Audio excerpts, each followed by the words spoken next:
Two things. Don't expect to know who's going to win on November 3rd. And if Donald Trump is going to steal this election, it'll probably start with the blue shift.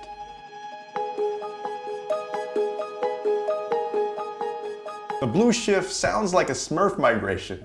Follow me! I found a map to a lost village. But really, it's a way to describe why Democratic votes are often counted later in the process. There are a few reasons for this, and they're pretty simple. The first one's a matter of population.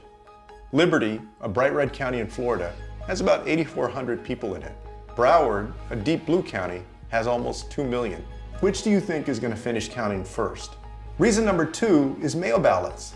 A lot of states don't start counting mail ballots until Election Day, and those ballots get counted after the in-person votes are tallied. The mail ballots have to be opened, have their signatures verified, and then counted. It takes time. As for why these votes tend to break blue, that's pretty simple also. Historically, Democrats have been more likely to vote by mail, and in 2020, that's expected to be even more true. But who could guess why? Mailmen selling the ballots, they're being sold, they're being dumped in rivers. So it makes sense that some votes get counted later, and those votes tend to favor Democrats. That's called the blue shift. But that doesn't stop Republicans from accusing Democrats of cheating when their ballots are counted later. This just happened in 2018. Florida's Broward County was still counting ballots after Election Day, and the Republican running for Senate, then Governor Rick Scott, made it sound like fraud. The left-wing activists in Broward County have been coming up with more and more ballots out of nowhere. Their goal is to keep mysteriously finding more votes until the election turns out the way they want. Tonight, I'm asking the Florida Department of Law Enforcement to investigate this immediately. First off, those ballots didn't come from nowhere. They were cast legally by Florida voters. And official investigations into Florida's 2018 election came back saying nothing shady or unusual was going on. Here's Rick Scott's apology press conference.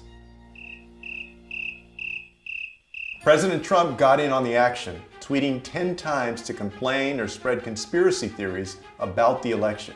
Keep in mind that Scott squeaked out a win and now serves in the U.S. Senate.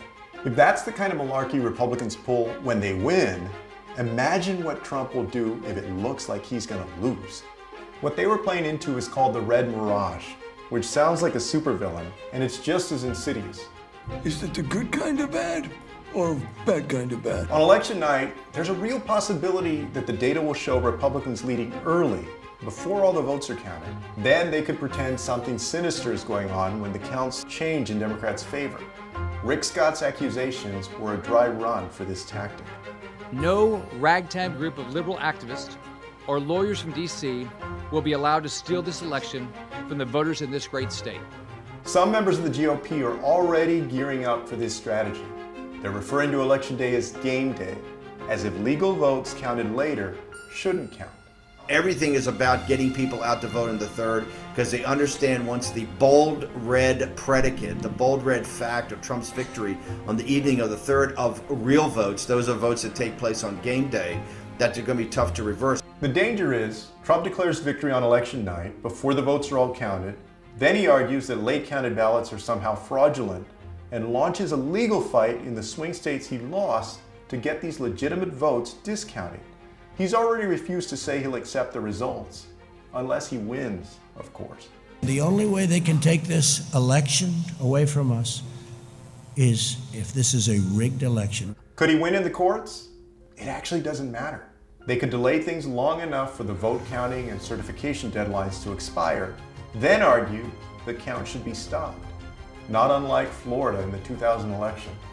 And these challenges would be heard by a judiciary that Donald Trump and Mitch McConnell have spent the last 4 years packing with right-wing judges. Are you counting on the Supreme Court, including a Justice Barrett, to settle any dispute? Yeah, I think I'm counting on them to look at the ballots, definitely. So we need to be vigilant. The first line of defense is to know about the blue shift and to insist that we count every single vote.